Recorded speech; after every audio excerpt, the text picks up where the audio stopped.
Assalamualaikum warahmatullahi wabarakatuh.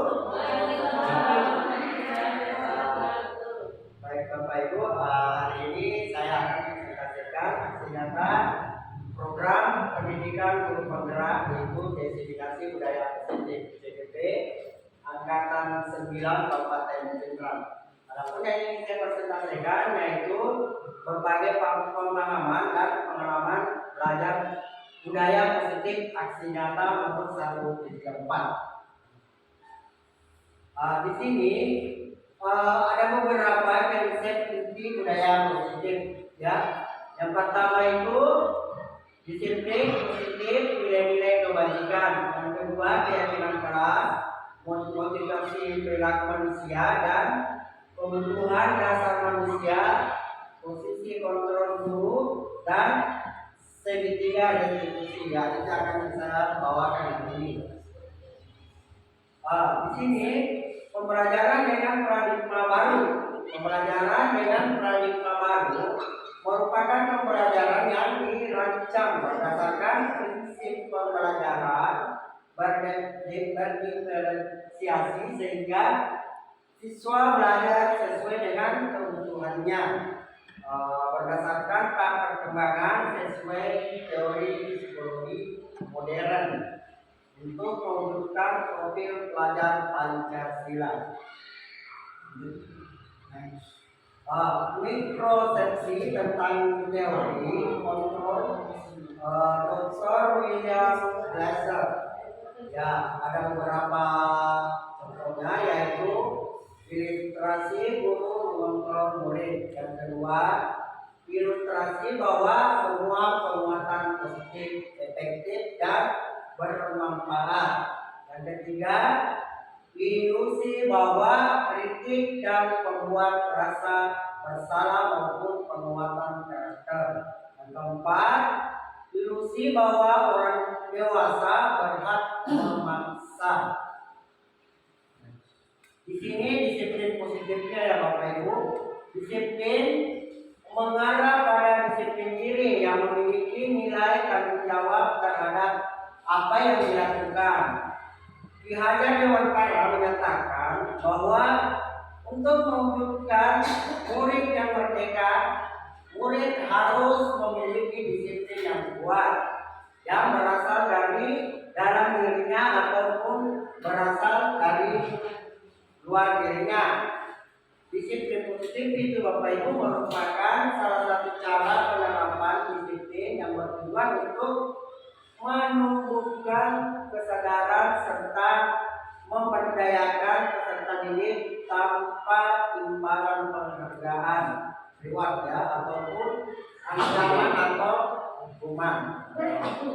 Nah, nilai-nilai kebajikannya di sini Bapak Ibu ada keadilan, tanggung jawab, kejujuran, bersyukur, lurus hati, berprinsip, integritas, kasih sayang, rajin dan komitmen. Di sini motivasi perilaku manusia itu ada motivasi intrinsik. Yang pertama itu untuk menghindari ketidaknyamanan atau hukuman, itu untuk motivasinya. Yang kedua, motivasi untuk mendapatkan imbalan atau penghargaan dari orang lain. Motivasi positif yang lainnya itu untuk menjadi orang yang mereka inginkan dan menghargai diri sendiri dengan nilai-nilai yang mereka percaya. Itu yang perilakunya. Sedangkan kalau hukuman, konsekuensi dan institusi, hukumannya itu tidak terencana atau tiba-tiba. Murid tidak tahu apa yang akan terjadi atau tidak dilibatkan. Yang kedua, bersifat satu arah. Yang ketiga, berupa hukuman fisik atau psikis. Yang kedua, konsekuensi terencana. Berarti kalau konsekuensi itu adalah kita merencanakan atau disepakati bersama murid. Murid tetap dibuat tidak nyaman. Sikap guru selalu memonitor murid. Yang ketiga, proses atau restitusi. Menciptakan kondisi bagi murid yang tidak memperbaiki kesalahannya. Yang kedua, proses otomotif yang mengajarkan murid untuk mencari solusi sendiri. Nah, jadi harus kita menggunakan solusi. Keyakinan kelas. Keyakinan kelas merupakan sebuah nilai-nilai kebajikan universal yang telah disepakati secara tersirat dan tersurat. Lepas dari adanya latar belakang suku, negara, bahasa maupun juga agama, keyakinan kelas dibuat secara bersama-sama dengan seluruh siswa yang mempunyai nilai-nilai kebajikan yang dapat dipercaya. Pembentukan keyakinan kelas. Di sini ada contoh beberapa pembentukan kelas yang itu bersifat abstrak, dibuat dalam pernyataan positif, singkat agar mudah diingat, sesuai dengan kondisi kelas dan sehingga mudah diterapkan, melibatkan warga kelas dalam membuat keyakinan kelas. Terus di sini ada contohnya, yaitu contoh keyakinan kelas, yaitu berdoa sebelum memulai dan sesudah kegiatan pembelajaran. Dan selanjutnya membuang sampah pada tempatnya, menjaga etika sopan dan santun, musyawarah, saling menghargai dan menjaga kekompakan kelas. Kebutuhan dasar manusia yang berbeda ini adalah kebutuhan dasarnya, yaitu segala sesuatu yang kita lakukan untuk mendapatkan apa yang kita inginkan, seluruh tindakan yang kita lakukan memiliki tujuan tertentu, dan semua usaha yang terbaik yang kita lakukan adalah dalam rangka agar kebutuhan dasar kita terpenuhi dengan baik. Nah, 5 kebutuhan dasarnya manusia yaitu bertahan hidup. Istilahnya bertahan hidup berarti makanan, pakaian, tempat tinggal, keamanan, dan kesehatan. Yang kedua, bertahan hidup, rasa diterima, dipedulikan, berbagai kerjasama, menjadi bagian dalam kelompok. Yang ketiga, kekuasaan. Kekuasaan itu ada harga diri, keinginan untuk dianggap pemimpin, berprestasi, diakui, didengar. Yang selanjutnya itu kebebasan, mandiri, memiliki pilihan, mencoba hal terbaru, mampu mengendalikan arah dirinya. Yang terakhir, kesenangan, yaitu rekreasi, humor, tertawa, dan menonton. Itu adalah 5 ya. Jadi lanjut lagi di sini 5 posisi kontrol guru.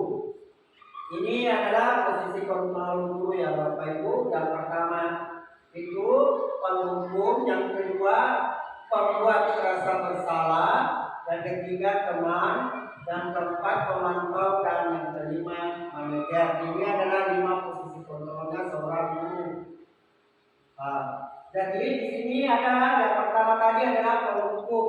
Posisi kontrol penghukum di sini adalah guru menerapkan posisi penghukum dan berkata, patuhi aturan saya atau awas.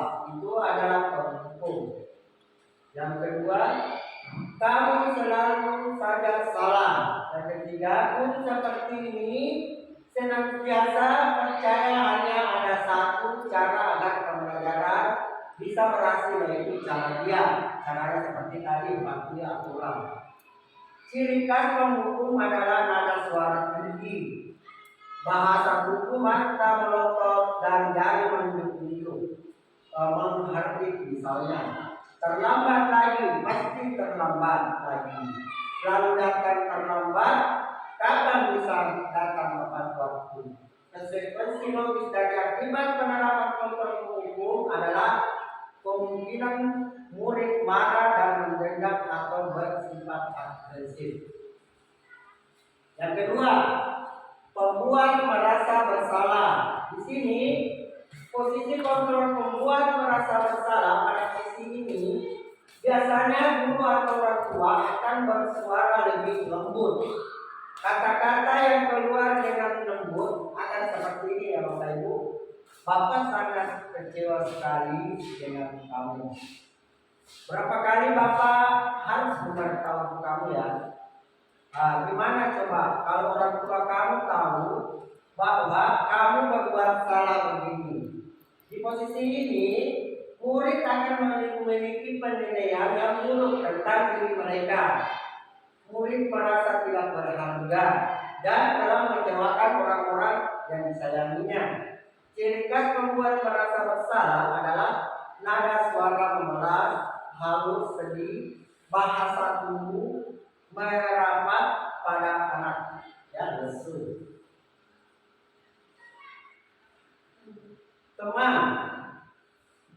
posisi kontrol yang ketiga yaitu teman. Posisi kontrol teman, guru pada posisi ini tidak akan menyakiti murid, namun akan tetap berupaya mengontrol murid melalui pendekatan persuasif. Ayo bantulah demi Bapak, ya. Ayo ingat tidak, ayo ingat tidak, bantu Bapak selama ini. Ya sudah, kali ini tidak apa-apa, nanti Bapak bantu bereskan. Berdampak negatif dari posisi kontrol teman adalah bila saat guru tersebut tidak membantu, maka murid akan kecewa dan berkata, saya pikir Bapak adalah teman saya. Murid merasa dikecewakan dan tidak mau lagi berusaha. Hal yang lain yang mungkin timbul adalah murid hanya akan bertindak untuk guru tertentu dan tidak untuk guru lainnya. Murid akan tergantung pada satu guru saja, ya. Keempat, pemantau. Posisi kontrol pemantau. Memantau berarti mengawasi. Pada saat kita mengawasi, kita bertanggung jawab atas perilaku orang-orang yang kita awasi. Posisi pemantau berdasarkan pada peraturan-peraturan dan konsekuensi. Dengan menggunakan sanksi atau konsekuensi, kita dapat memisahkan hubungan pribadi kita dengan murid. Sebagai seorang yang menjalankan posisi pemantau, peraturannya apa? Apa yang telah kamu lakukan? Sanksi atau konsekuensinya apa? Konsekuensi logis dari penerapan posisi kontrol pemantau adalah murid memahami konsekuensi yang harus dijalankan. Mereka telah melanggar salah satu peraturan sekolah. Guru tidak menunjukkan suatu emosi yang berlebihan menjadi marah atau membuat merasa berbuat salah. Murid tetap dibuat tidak nyaman, yaitu dengan harus tinggal kelas pada waktu jam istirahat dan mengerjakan tugas. Yang kelima, posisi manajer, ya. Posisi kontrol manajer adalah posisi di mana guru berbuat sesuatu bersama dengan murid, mempersilahkan murid mempertanggungjawabkan perilakunya, mendukung murid agar dapat mewujudkan solusi atas permasalahannya sendiri. Seorang manajer akan berkata, apa yang kita yakini? Apakah kamu meyakininya? Jika kamu meyakininya, apakah kamu bersedia memperbaikinya? Jika kamu memperbaiki hal ini akan menunjukkan apa tentang dirimu. Bila guru mengambil posisi pemantau, guru akan melihat apa konsekuensinya, apa peraturannya. Namun pada posisi manajer, guru akan mengembalikan tanggung jawab pada murid untuk mencari jalan keluarnya permasalahan atau tentu dengan bimbingan guru. Posisi kontrol apakah saya? Nah, ya, posisi kontrolnya yaitu saya kecewa sekali dengan kamu. Ini adalah posisi kontrol. Dan kedua, apakah saya, yaitu kamu tidak benar melakukannya. Di sini yang posisi kontrol saya lagi, apakah rencanamu untuk menyelesaikan masalah ini? Ayo lakukan demi Bapak Ibu, ya. Kamu tidak pernah dapat nilai jika tidak mengerjakan tugas. Nah, di sini Bapak Ibu ada segitiga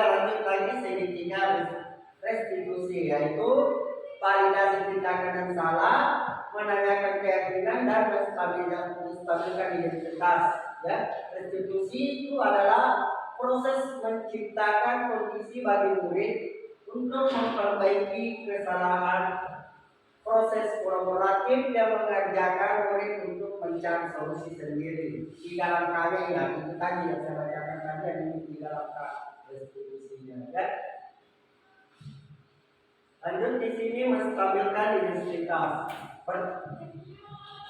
Menstabilkan identitas ya. Berdasarkan prinsip membuat kesalahan adalah bagian dari proses pembelajaran. Dan yang mana di situ tidak ada manusia yang tidak berbuat kesalahan.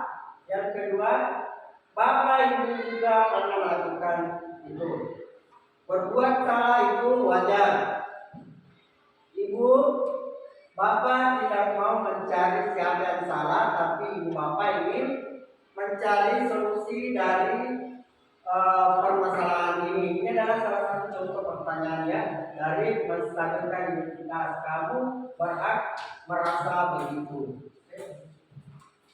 Sedangkan setelah yang pertama tadi kita lanjut memvalidasi tindakan yang salah berdasarkan prinsip setiap perilaku berupaya memenuhi suatu kebutuhan tertentu. Kamu pasti punya alasan mengapa kamu lakukan hal ini. Padahal kamu bisa melakukan hal yang lebih baik atau lebih buruk dari ini ya. Kamu patut bangga dengan apa yang kamu pertahankan. Apakah tindakan yang kamu lakukan ini benar atau salah? Kira-kira kamu terlambat karena apa ya, Pak? Nah, di sini menanyakan keyakinan Bapak Ibu. Berdasarkan prinsip teori kontrol bahwa pada dasarnya kita termotivasi secara intrinsik. Ya, di sini menanyakan keyakinan. Berarti coba kamu sebutkan apa saja keyakinan keras kita, maksud peraturan yang kita buat sebelumnya.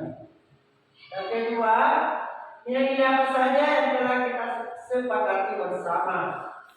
Yang ketiga, seperti apakah gambaran sebuah kelas yang ideal menurut kamu.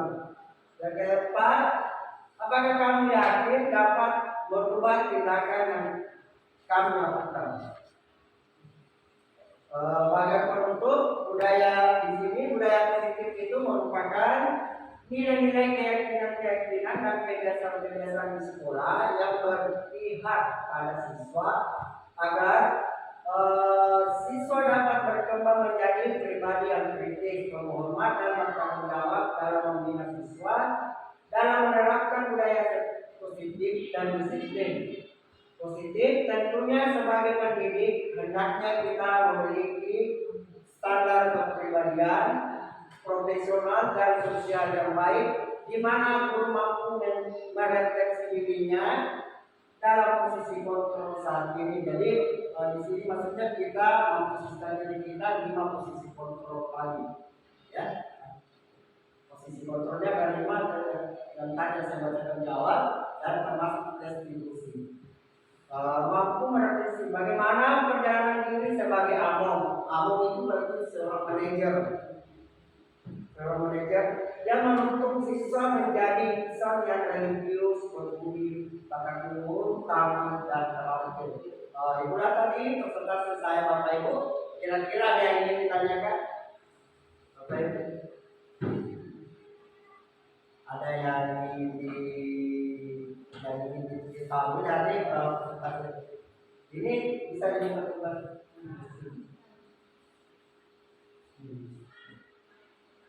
Lima posisi kontrol tadi ini termasuk semuanya Bapak Ibu. Ini yang restitusi.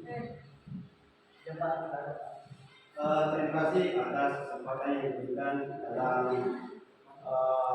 pembahasan tentang pembelajaran mengenai pembinaan kepada siswa. Jadi yang saya amati tadi ada 5 kontrol posisi dalam pembinaan siswa. Ini perlu ditanamkan kepada siswa dan guru. Maka dari itu saya harapkan kepada kepada Bapak dan Guru mengenai tentang kontrol. Silakan memberikan penerapannya tentang kontrol yang dimaksud itu. Silakan.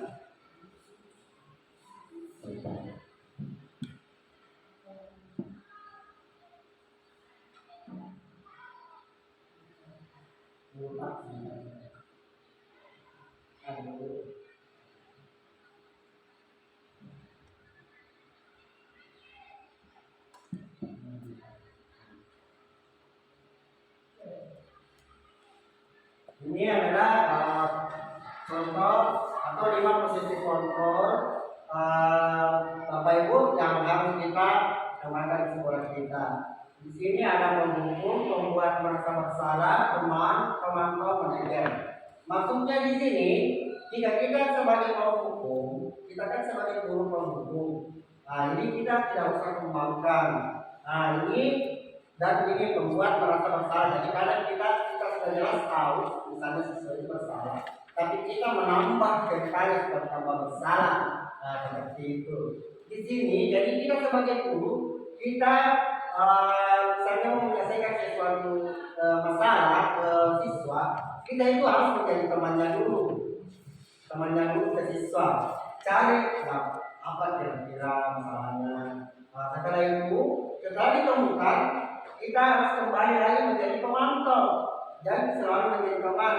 Kita juga harus kembali menjadi pemantau. Pemantau itu berarti memperhatikan tindakan atau kelakuannya siswa selama kita pantau.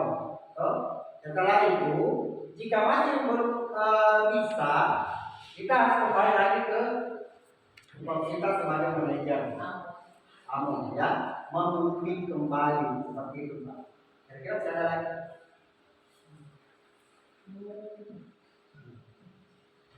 Karena kita dulunya itu bapak itu penghukum.